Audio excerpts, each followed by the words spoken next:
We were just talking about that a couple weeks ago here in the shop, um, about how equipment has changed so much over the years just to make our lives so much easier in the industry. And take advantage of that, guys. Take advantage of that, definitely. And then, of course, we had Eric and Jennifer Jones and Daniel with the pump station on his Fun Fact Friday. Always fun to listen to his fun facts. So appreciate that. And a big shout out to Daniel on consistency paying off, man. I had a little meeting yesterday with the owners and board members of Turfs Up Radio, and Daniel is our longest running show. So, and Monday through Friday, 9 a.m. Check him out. Just you think, hey man, I'm fine. I don't need to, worry about what I'm doing. I'm out sweating all day, and I used to think that exact same thing, and but the reality of it is, your body gets used to a certain set of sweating and working out and all that. So you need to find something, to do above and beyond. Doesn't necessarily have to mean you go to the gym, but maybe. And I know what I did back in the day, man. After we worked all day, I was in a I was played quite a bit of very competitive softball. And hell, we played probably at least 3 nights a week and then weekends.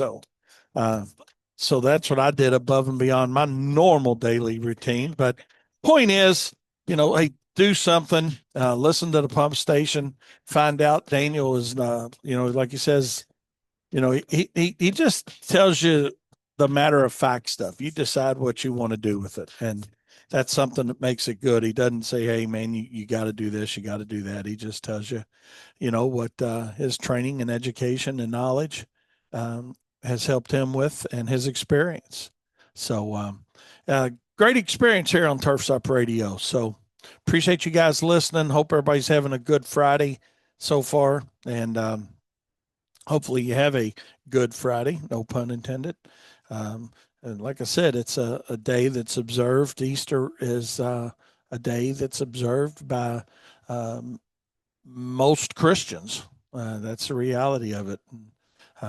So, with that being said, we're going to hope everybody has a happy Easter. It sounds like I'm signing off, but I just don't want to forget when I sign off to tell you guys that. But I hope you have a happy Easter. Hope you've had a great week, and I hope today's an even better day. I know people do a lot of different things on Good Friday. I know, if you got kids, maybe schools are out. Some schools let out, and some institutions are closed, and some are open. So, but we're on a halfway go day today. Is sounds crazy, I know, but little maintenance around here this morning, and then little bit of spraying, a few lawn applications we're trying to get in on people that were our what we call our fire accounts.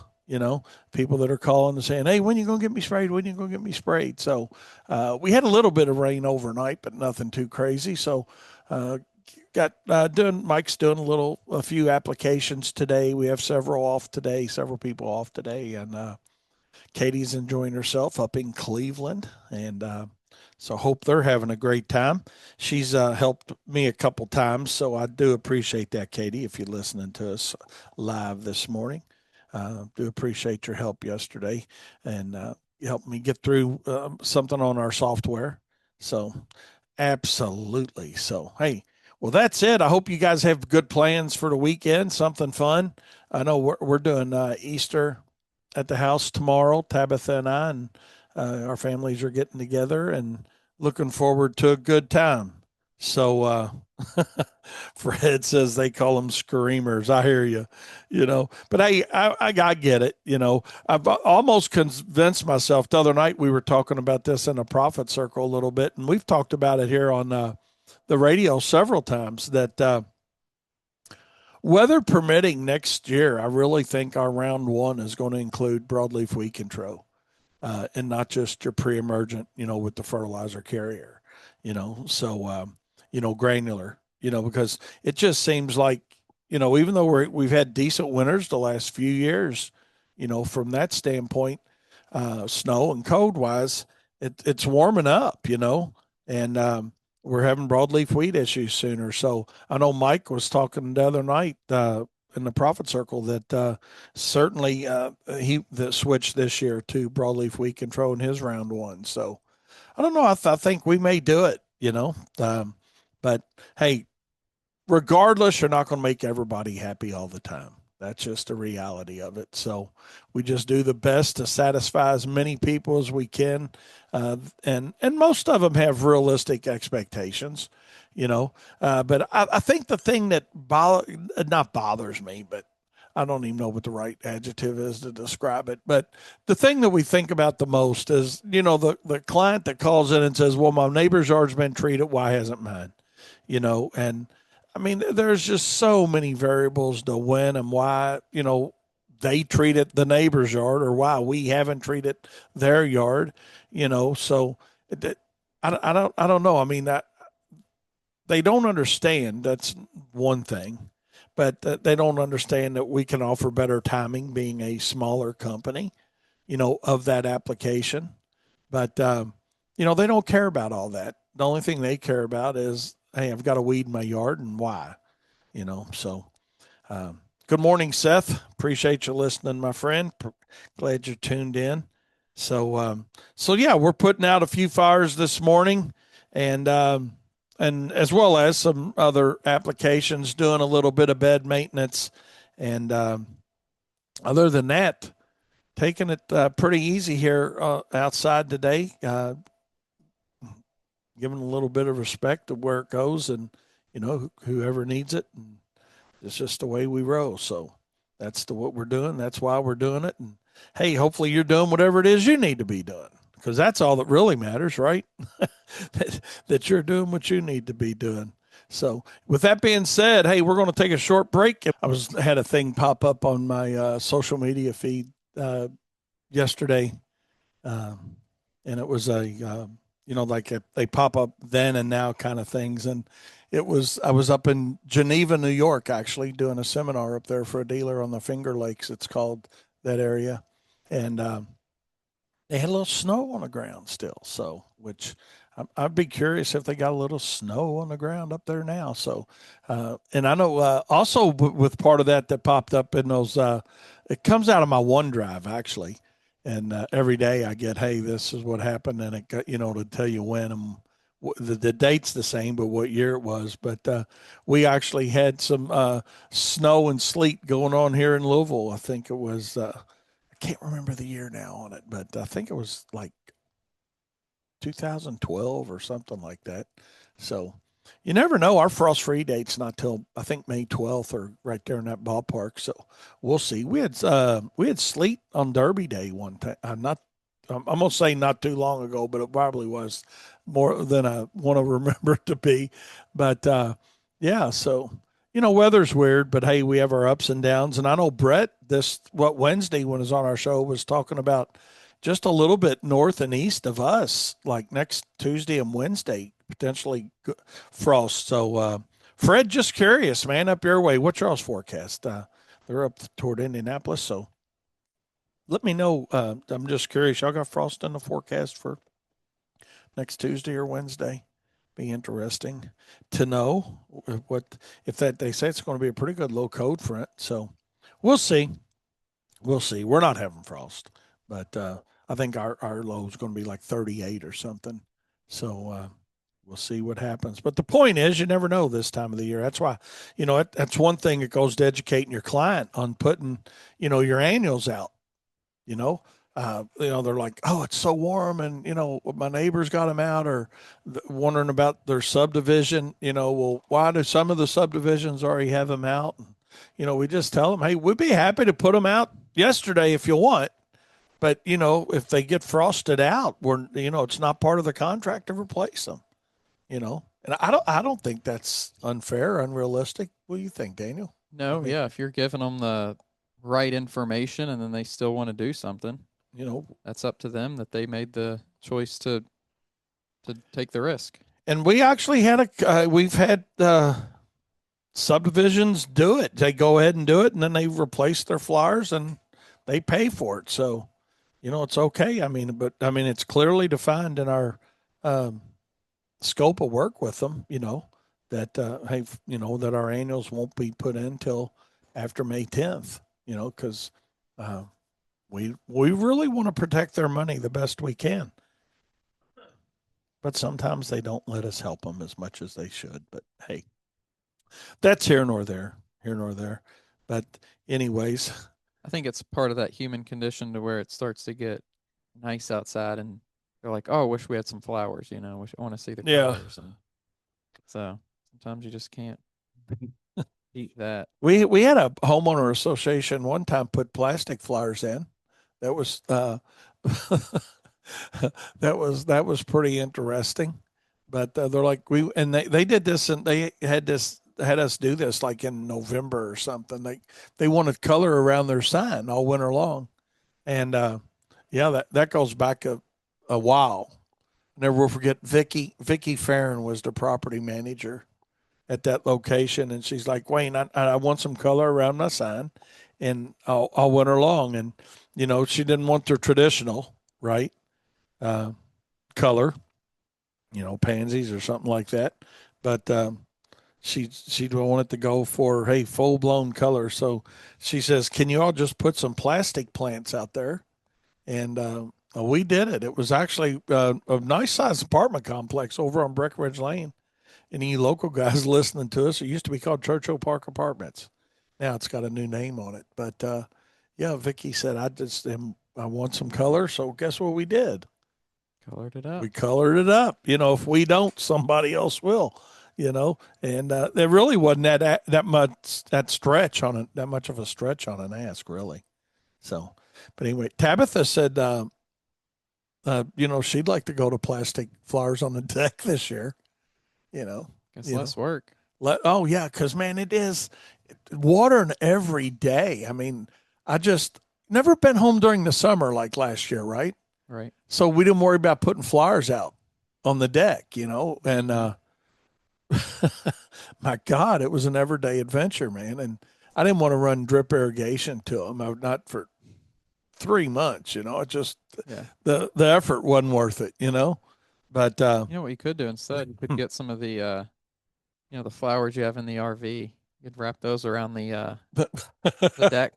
Yeah, there you go. Something like I think that's really what she's planning on doing because there are some pretty fake flowers, and I mean we got a couple wreaths out there that she found, last year that we hung up. We hung them up early this year. We hung them up a few weeks ago, and the birds have built wreaths in them. A good a Nests. nest and the wreaths. So that's something we learned that we need to wait a little bit. You put them up mid March, man, and those birds are thinking, hey, there's a really good place to put a bird nest. So Yeah. we actually got a bird nest on our front door wreath, and then on the back deck back there, one of they only did one though, maybe because that other one sits out a little bit. I don't know, but the one that's sits underneath the overhang and whatnot, Yeah. yeah, that's the one they built Well, their I'm nest in. assuming that's probably No, the the prime TV. real estate, and then another bird's not going to come in that close to Yeah. the first one, probably. So, anyways, we're just trying to be good stewards and let them live there. And hey, we'll share Yeah. the land with them. It's not hurting them. As long as they stay outside, then As long as they, yeah, that's what I thought, man. When I saw that one in our nest on that wreath that's in that, on the front door with that nest in it, I was like, well, we certainly don't want to open the door without looking through the glass. yeah. Make sure. But the mother bird, she does. I don't. How in the world did we get on this? But anyway, Flowers. flowers. Yeah. Uh, she doesn't let you approach like when you're in the foyer walking to that door. You get within about 2 feet, Mm-hmm. and she takes off. So, just curious to see what kind of mess it may make once them birds start eating. Once they're born and start eating. My brother would have pulled the nest right out of there on both of them. He just hated birds. He's like Katie. Katie hates anything that flies other than a plane. You know, or a helicopter. But she just she would not allow that to have be going on at her house. I know for sure. But anyways, in the thought of good Easter tidings, we'll let them enjoy themselves. So Yeah. speaking of Easter, hope you guys got something fun planned and family wise going to get together and have a good thing. Um, want to talk a little bit about some of the phone calls we've been getting, like you guys, just to make you feel better that you're not the only one getting all these crazy calls. Some of them are good calls. A lot of them are good calls, actually. But the craziness has kind of begun on, can you mow my yard and can you mow it today? And, my lawnmower's in the shop and all those calls that we get in the spring, and we do try to help some of them. Absolutely so. And, but some of them we can help, just because they're either out of our area or, why don't you service that area? Well, because we can't send a truck and two guys in a truck and trailer, that far to mow a yard. It's not cost effective for us or you. And before some of you guys say it, I mean, I'm not determining. I'm not prejudging what somebody's going to spend, but realistically, I don't want to from a business model standpoint drive that far out to mow 1 yard, even if you upcharge the drive time. The drive time's normally not going to compensate for a tighter route and being able to get more lawns serviced. Does Yeah. that make sense? Yeah. Yeah. It's just highly unlikely that someone can't find someone closer. Yeah. I mean, it just makes no sense. Why would you go to 20 miles away to get a milk that's more expensive instead of getting it next door that's cheaper? It's funny. I did suggest that to a lady yesterday, that she try to get somebody closer. And she says, well, excuse me. She said, you're all the only ones that answered your phone. So there you go with that again. That's the You know, how many times do separator. we hear that? I mean, a Yeah. lot. I mean, I You think know, it's just like, as nobody answers the phone now as it's ringing in the background because they're out. But you know, I think it's, but in the industry that this is with so many small one operation, one truck operation, one person operations, it really goes to show you just how important it is to have some way to stay in communication as much as you can. I mean, it doesn't matter if you're busting your butt putting out flyers if you're out 7, 8 hours of the day and can't respond to people who are trying to get a hold of you because of your flyer. So whatever you have to do, whatever links you have to go to, and maybe that means hiring like a secondary agency to do it. I know that's what some people do, yeah, but whatever it is, like it really is such a big separator. it is just answer the phone and show up. The two fundamental business things that should to be taking place with every one of us, regardless of our size. Those two fundamental things should take place. Answer your phone and show up. And that's where a lot of the industry does fall short. And if Court, just one thing real quick before that, if you can't answer your phone, this is something you talk about all the time too. At the very bare minimum, have a voicemail set up to where people know they've reached out to a business. someone they're trying to find. Like it's not a no voicemail or it's not a personal voicemail if that's Yeah. the number you're directing business to. And something I've never understood. I tried returning a call yesterday to a client of ours, and you know, I called, and it said the mailbox is full. Yeah. Make sure your mailbox isn't full. Yeah. I don't. As a business, it's especially. I Yeah, mean, yeah. it's just A consumer, I get it. They just don't respond and they let it fill up. So that's what somebody gets. yeah. And they'll look at their caller ID, I guess, to see who they want to call back. Right. But make sure your mailbox isn't full. And to Daniel's point, make sure you got a business recording on there. Yeah. And And something else you can do is like, especially nowadays, even if you don't have like a full website build out, you can still have like a landing page where someone can go and fill out information that can be sent to you, or, you know, that you can communicate through your voicemail message, say, hey, go to blah, blah, blah, fill out this information. We'll get back to you as soon as we can. Or even just something as basic as, you know, hey, I'm sorry I couldn't answer your phone, the call right now. Shoot me an email at blah, blah, blah, and I'll Right. get back to you as soon as possible. Just something to where that is not a missed opportunity for you. Right. Something to make it easy. You know, it's that old Staples commercial, man. They got the easy button, you know, Mm-hmm. just push the easy button, something that makes it easy for him. Corey says sometimes he just gives them the I don't care price, you know, too far away.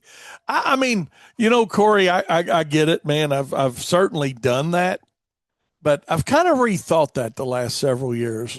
No, and I can honestly say I don't think that rethinking it has helped me at all. Um, but um, you know, Tom, I'll share a story. A guy that cleans carpets next to us, one truck operation, super nice guy, been cleaning carpets for uh, 2 generations. His dad started, and then Tom went on his own, and he's been doing it probably on his own 35 or 40 years. But you know, he said he's got some different levels of pricing, and one of them is basically the I don't care price. And I got to thinking about that as we were talking about that one day. I said, I do that sometimes. It's just like, hey, you just overprice it. But then during that conversation with him, I got to thinking that maybe that customer then don't call you for anything else. True. Like, God, they were so, now when they want some landscaping or something else that you do offer in that area, because we always tell people we don't mow in that off area, but we do offer our other services. So if you need landscaping or lighting, we'd be happy to help you. And 99 out of 100 aren't going to remember that conversation. But if they do, but they also going to remember that, well, God, they were $120 cut my yard. Yeah.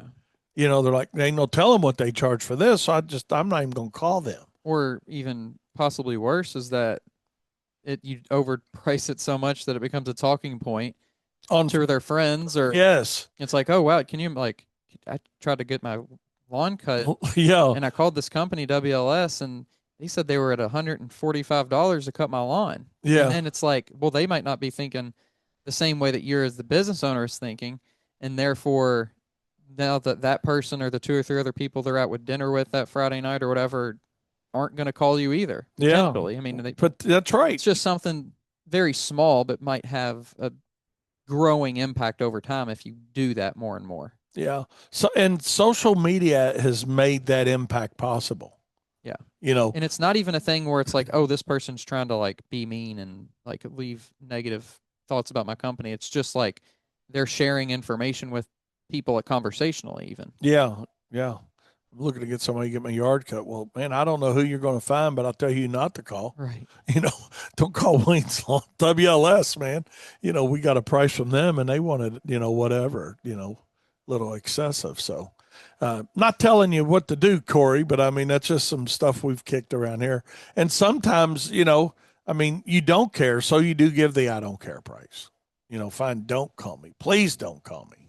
I've only done that a few times in 47 years where I've told somebody that. Lady yesterday that I talked to, very nice lady. I haven't got a response from her yet, but called in about getting her lawn cut. And it was one of those, y'all know what I'm going to say, bi-weekly, And I said, well, we don't cut bi-weekly. And she said, well, why not? My yard doesn't grow that much. And I said, well, we just, honestly, ma'am, it's a scheduling nightmare. I said, she says, well, how much would you charge? And I said, well, it'd be $130. She said, golly. And I said, well, we just take your weekly price and double it. I said, because we're going to take a time slot up for you. And she says, well, first of all, I didn't realize that grass cutting had gotten that expensive. She said, it's been a long time since I've had, somebody mow my lawn. And like I said, this was a very super nice lady on the telephone. She's the one I end up talking about kids and all, like our kids working here and all that. And when we hung up, she was okay and she understood it, that, hey, yeah, no, that makes sense. I understand that. She said, I'm going to, talk to my grandson. He lives with me and he's the one been mowing it. So there you go. Why isn't the grandson mowing it? And maybe he's got a perfectly good reason why he can't mow it now. Maybe he Yeah. broke his ankle or had knee surgery. Who Or he knows? doesn't want to mow it. I Or he mean, it's not doesn't. necessarily his responsibility per se to mow it. I mean, he might have a nine to Yeah. five, or he might. I had a sister that her son Brandon wouldn't didn't mow the grass and lived there, and paid us to mow the lawn. And I felt bad about it until I didn't feel bad about it. Yeah. Well, maybe the grandson's You paying know her rent. rent. I mean, who know? You don't Yeah, know the you don't know the situation. situation, so yeah. So, but anyways, yeah, it's yeah, we'll cut it bi-weekly if you want. It's double the price, and but not really. We try to talk them out of that and tell them we don't do it because I just don't want bi-weekly. And now the growing more popular in our market, and I don't know if it is in your all's market or not. I'd be curious to know. But the tri-weekly cuts, we've talked about that a little bit, but we've had several of those this year. About, well, can you do it every 3 weeks? And Craig Brokaw down in Charlotte, he sent me something the other day. He listens to us here all the time on Turfs Up and in the Profit Circle with us as well. But he sent me something where somebody, Daniel, had posted up looking for somebody to cut their lawn monthly for him. Huh.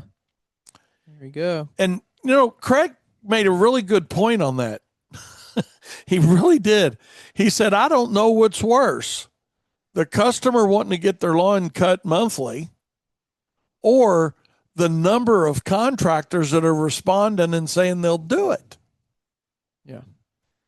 I mean, Well, it just kind of goes back to the same fact that to them, to the contractor willing to do it, they just see it as here's another $50, 6 times a month or 6 times a year, 7 times a year, whatever, 8 times whatever a it year. is. Yeah. But because they don't understand that it has to be dictated by frequency and it's not just, oh, let me go cut their yard on, March 1st and I'll do it again on April 1st or whatever. Mm-hmm. Yeah. They just obviously don't care much. I mean, that's definitely not their priority when they pull in to see their lawn looking good. Yeah. And, whatever. But to each their own on that. Corey said when he first started, he had some people asking for an every 10-day cycle. Mm. And that's as far as we'll stretch it. We've got something. We do have a service offering that is weekly that goes to 10 days briefly in the summer and then back to weekly in the fall. Not because we got excessive grass growth in the fall, but the leaf situation. So, but yeah, that's Corey. That's about as far as we'll stretch it is 10 days because 10 days then become like we tell the customer if your 10th day falls on a Saturday, we're going to be there Friday. If it falls on Sunday, we'll be there Monday. So now what's happened? We've taken a 10-day, went to 11 days. Now it rains Monday. Now it's 12 days, Tuesday when we get there. And the problem keeps perpetuating itself. So it's hard enough keeping everything in line on a weekly basis. So keep your structure, And, I know there's tons of contractors out there that swear by biweekly mowings. And yes, we are hitting this horse again today because it's that time of the year when, guys getting into the business think, well, you never, what you don't hear, Daniel, this is true. I just thought of this. Most companies that do the biweekly thing are either very small companies or companies that have been in business less than 5 years. Yeah. Because they're using it as a growth model potentially, but don't realize the growth they're restricted to because of the biweekly cut. Right. Once you do it a few years, then you get in to see that these are a pain in the butt, even though I charge more for them. I'm just going to weekly service. So you almost got to do it to experience it to understand why it doesn't make sense. Yeah. Because That's the thing. somebody to tell you it doesn't make sense, you can't understand it until you're on an every 14-day cut that turns into 17 days because of rain. Yeah. You know, And now you're behind on your weekly, so you're getting them caught up. And you say, well, no, I'll go ahead and do that. Well, why are you going to get a weekly customer mad at you? Yeah. Somebody spending the most money, you're going to give them secondary service? No, absolutely not. You know, um, you know, those who spend the most get the best placement. It's kind of, I mean, that's just the reality of it. If somebody's spending more money with me, every dollar is important. I don't want to get these two confused because we might as well talk about it a minute. Every dollar is important. I'm not saying don't give the respect that somebody needs that's spending a limited amount of money, but I am saying give the customer that's spending regular money the respect that they deserve. That's really what I'm saying. I think it comes down to like you have a baseline standard that every customer, you give every customer. And then more so it comes into play with weird situations to where typically yes, we wouldn't do this but for you, because you're such a loyal customer, blah blah blah. That's where you kind of play it into more than Yeah. because you spend so much money with us. But, you know, that's where you do it. But if it's more of a one off, you're not I don't think consistently saying this is a tier one customer, so et cetera, every single week or every single whatever. It's more so when a situation arises, we give more of a leniency or more of a whatever towards those customers that do. Kind of like someone calls in, and we have a deposit on our landscapes. Now, if someone's done their hardscape and their lighting and their this, that, and the other, maybe we take that deposit off because they've spent money with us and they're loyal and et cetera, et cetera. Right. Yeah. Very good example there. Very good example. So, hey, let's take a short break. Anyways, Daniel, talking about that and, treating customers with respect and, I didn't want that to come across that we're not treating our customers with respect if they're only spending, $1,000 a year with us or whatever. No, that $1,000 is very important to us, but to our point, and as I'm not going to set a I almost said better. Better is not. I'm not going to set a more loyal customer to the side to. And now the other argument to that is, well, maybe that customer would be more loyal, if you gave them better service. No, we give them better. So we give them Yeah. great service either way. The Yeah. service doesn't change, Right. but it's who's getting It's a little bit of the best favoritism. placement. I mean, that's Yeah, really what it comes down yeah, to. I it's mean, best it is placement. what it is, but it's how you present it and when you do it that makes the biggest Yeah. difference. And with all these phone calls coming in, are you guys sticking to your minimum? And have you established a minimum? It's like that lady yesterday, well, what's your minimum? And, I told her, and she's like, man, it's been a long time since we had somebody cut my grass. I didn't realize it went up that much. And, after I jokingly told her, when she said that, well, we're probably number one, the first ones that answered our phone, right? Yeah. And I said, and secondly, we've got 47 years in the industry, so we're not overcharging people on a regular basis, or we wouldn't have been in business this long. That's number two.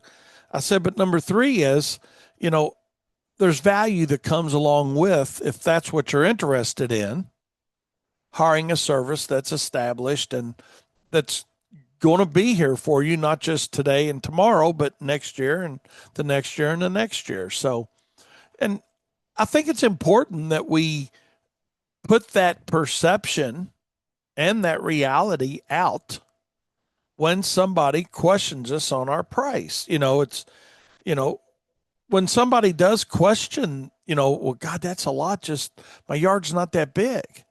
It's kind of like people that call and say, well, I've got a small yard. It's like you're going to get a superior discount because you got a small yard.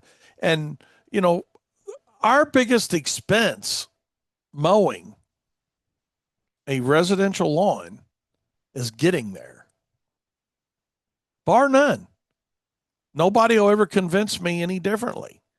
If you can show me on pencil and paper and math how getting there is not the most expensive thing you do, I'd be happy to entertain it and look at it and have you explain it to me, you know? But, You know, our expense is the truck, the trailer, the equipment, the people in it driving from point A to point B to get to your lawn. And even when you got a really tight route, it's still that drive time. You know, maybe it's only 4 minutes or 8 minutes or 12 minutes, you know, but when you're doing a commercial facility, for an example, you got some drive time, but you're there a while. You're not mowing for 9 minutes and packing up and leaving, and going to the next one. So that labor and that equipment is being used. So, that's why you have to have a minimum. You have to stick to it. You do not deviate from it because you've got 2 yards or 3 yards or 5 yards in a row. We've talked about that, but we got some new listeners, so I want to reiterate that again. That you know, first of all, know your cost, and then know what your minimum needs to be, and stick to it. Stick to that minimum. Yeah. So much that you see, Daniel, on social media. Guys say, "Hey, do you have?" And they say, "Do you have a minimum, and what is it?" And all the answers, or not all the answers, but quite a few of the answers below says, "Yeah, I've normally got a minimum of." It's But always the but. but Yeah. if this, then it's this, and but if this, it's this, and you know, it, get rid of the but. You know, hey, this is my minimum. Well, you have to have a minimum for every service that you do. And know your cost. Just because my minimum is one thing, your minimum may be lower or higher based on your overhead, your use rates, and your desired profit margin. But when you don't know what you don't know, you put a but beside your minimum. Hey, we can give you, you can do mine and my neighbor's yard if you can give us both a discount. Okay, well, who wants to pay more when the other one dies or moves or loses their job, or, I mean, that's the explanation that has to take place with them. We'd love to give you a discount. You know, what else? Hey, would you like to have us do fertilization and weed control for you too? At that point, you become the upsells person, right? Say, hey, well, hey, our mowing is very cost prohibitive on giving discounts, but what other service would you like? Maybe we can help you with that. Save you a little bit of money on that. So now you're going to find out if they're strictly going to be a lifetime lover of mowing and that's all, or if they're going to have you provide additional services for them. Because mowing, and I'm going to say it and it always creates controversy, mowing is the least profitable thing you will ever offer somebody, or it should be. It's the most overhead driven. I mean, that's just the reality of it. I can go out and mulch a yard with a whole lot less overhead, because I don't have lawnmowers, string trimmers, blowers. If I go to mulch a yard, I've got a truck, maybe a trailer, and labor and my mulch cost. And the mulch is turned around at a marked up pricing anyway, along with everything else you're doing. But when I go to mow a yard, it's a truck, a trailer, normally at least a couple lawnmowers, at least a couple blowers, at least a couple trimmers, that you think about what you got riding around on your trailer. So the overhead is what pushes the cost of mowing higher, or the break even point higher than a lot of other services that you're going to provide. Yeah, it's the double whammy, really. It's the cost of the service and the competition of the service. Yeah. It's kind of weird that that's how it played out, and for the industry from now until today, to where the thing that costs the most money is the one that most people end up getting into. Yeah. And it's because when you go out and you buy all that equipment, and when I say all that equipment, let's just say you're a one truck operation. You go out and you say, well, I've already got a truck. Well, now it's like putting butt next to a minimum. No, your truck's still costing you something. The trailer's costing you something. But when you go out and you buy the lawnmowers and the trailers and the weed eaters and the blowers, or weed whackers, or based on your market, whatever you want to call them, they don't come with something that says, hey, charge X number of dollars an hour for me. You know, you just look at it as saying, well, I bought a lawnmower for this and a string trimmer for this and a blower for this. And how long is it going to take me to recover that? Well, if I charge $40 a lawn, it's going to take me 920 mows. So if I've got 100 accounts, it's going to be the first 9.1 mows or whatever it works out to, you know, and then I have my equipment paid for it. That's really, it's not a good way of doing it, but at least you're trying to figure it out. The methodology is not right, but at least it's something better than nothing, you know, for you to be thinking on those kind of lines of cost recovery. But you just need to. Hey, we're in the heart of it right now for the spring push, right? And now is an opportunity to lose some money and make some money. And don't be that guy that's out there without a minimum for everything you do. But more importantly, don't be that guy that changes the minimum because you get multiples. Why'd you get multiples? Because either your marketing worked and or you're providing good service and people like what they're seeing. So why do you want to reduce the value to yourself of what you're getting? Now, the other argument to that, and we've had that argument right in here with Kyle before, you know, Kyle's like, yeah, but if I can make greater than my hourly rate and I'm not moving and I'm doing 5 lawns, yes, it does mathematically work out. But I always resort back to what are you going to do when you had 4, but now you got 3 or now you got 2? You know, why not sell your service based on the value of what you know it needs to be? And if you go there for 1 or you go there and do 5, the customer's being charged fairly, and you're the one that's benefiting from the additional profit that's achieved by no drive time. Yeah. Well, I think it only exists because people continue to do it, right? Like, yes, and it'll never stop. It'll never stop, but it could. You know, it could. The idea of, well, you're doing my neighbor, so you can charge me less, only continues to be a thing, and people are only going to continue to accept less and less money for the service that they offer because they are the ones accepting it.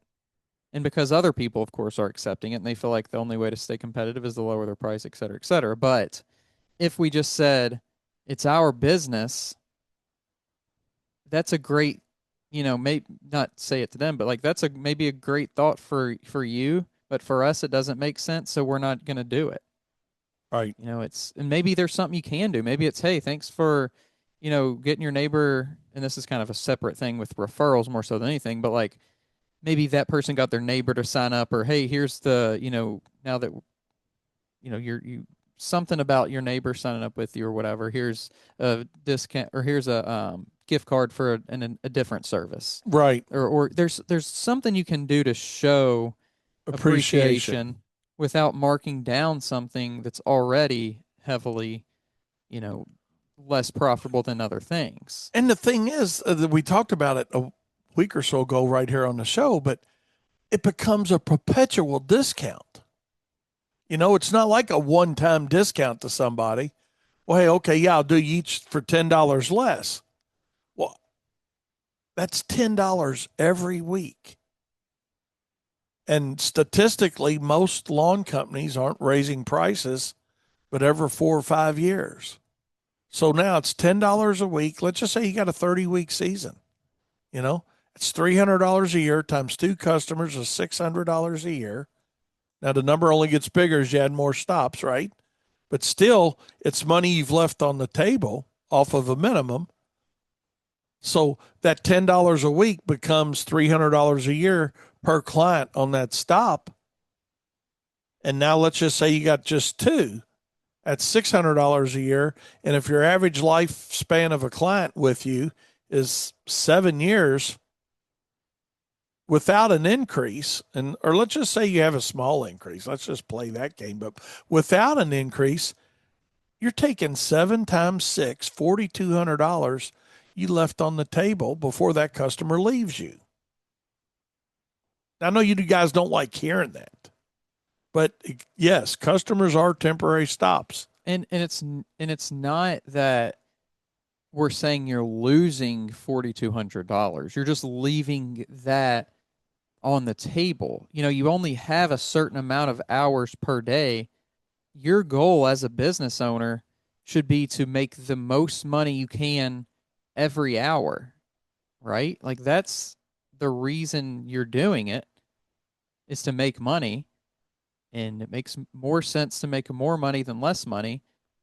I think in everyone's mind that's a basic Yeah. idea, but it doesn't click all the way through when it's your situation, because you feel the pressure of, well, I need to land this customer, so I'll do whatever it takes. Yeah. I had a guy, I think it was Tuesday. It doesn't matter what day it was, one day this week, Tuesday or Wednesday, called about getting his lawn serviced, and he wanted a bi-weekly cut and maybe, stretch it out in the summertime a little further, he said.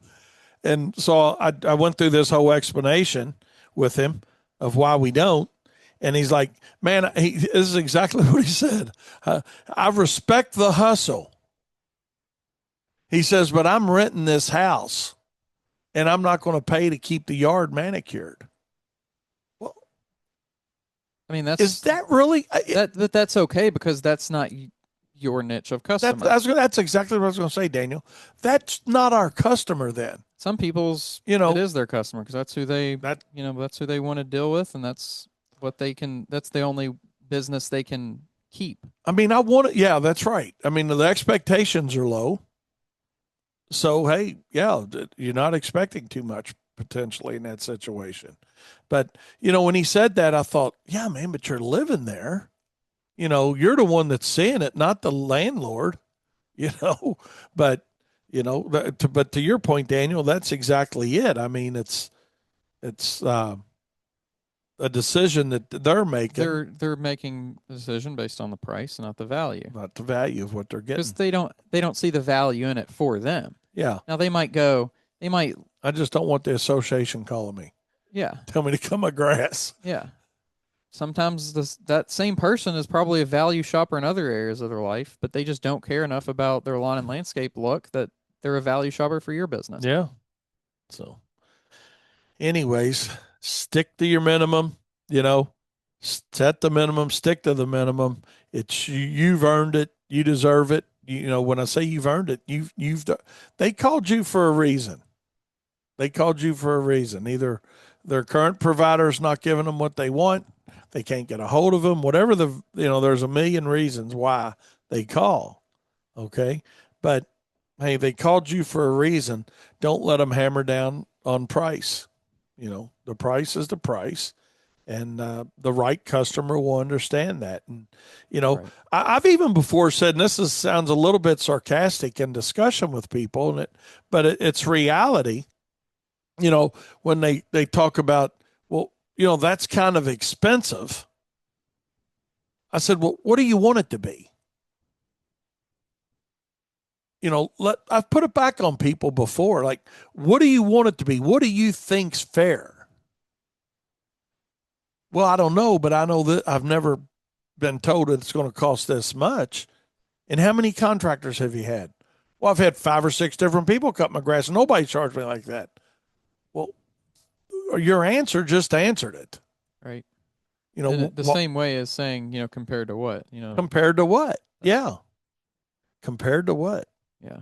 But anyways, you can always find cheaper, Yeah, and some people don't mind, a lot of Qdoba steak for dinner, and some people want Jeff Ruby's. I mean, there's stuff that there's always stuff something in between too that people like. So you just got to figure out which role you're going to take in the industry, what niche you're going to go after, and market to them. Set your business up for them. That's the thing people get confused about a lot, is that, man, I wish I could be making more money. I wish I could be making more profit. But then they don't want to take the advice that you're sharing to make a change. They have the wants of doing something, or they have, why am I not attracting any people who want to pay a higher rate? But then they're inconsistent on showing up. Their trucks are dirty. They don't, communicate well. Like, if you're going to play the cheap game, at least set your business up in a way to where you're doing it and you're okay with doing it that way,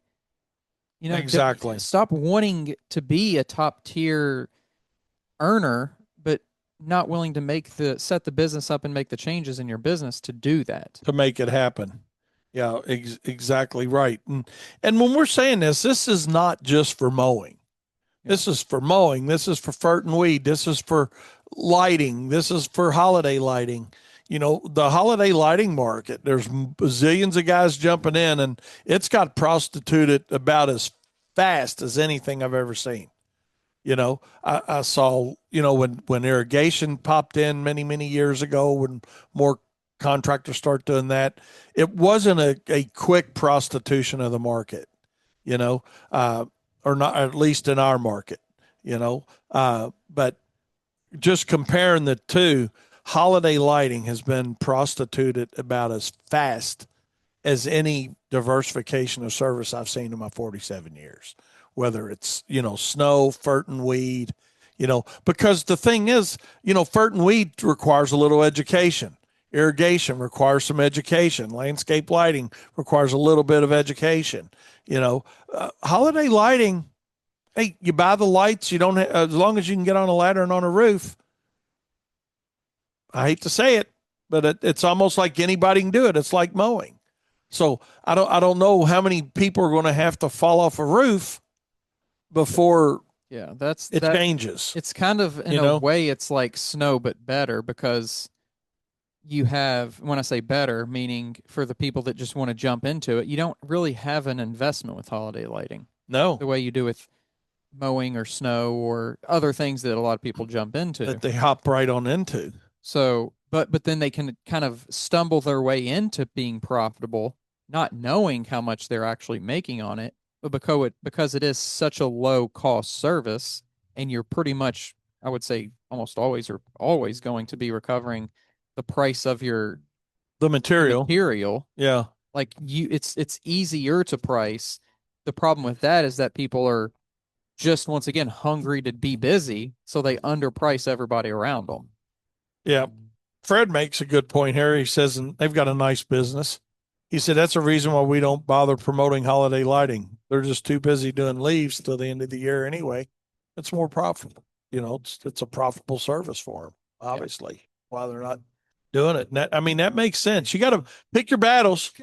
Yeah. Speaking of pick your battles, hey, we're out of time. Have a great Easter. Appreciate you guys listening. And remember, profit is not a dirty word. We'll see you Monday. God be willing, and the creek don't rise.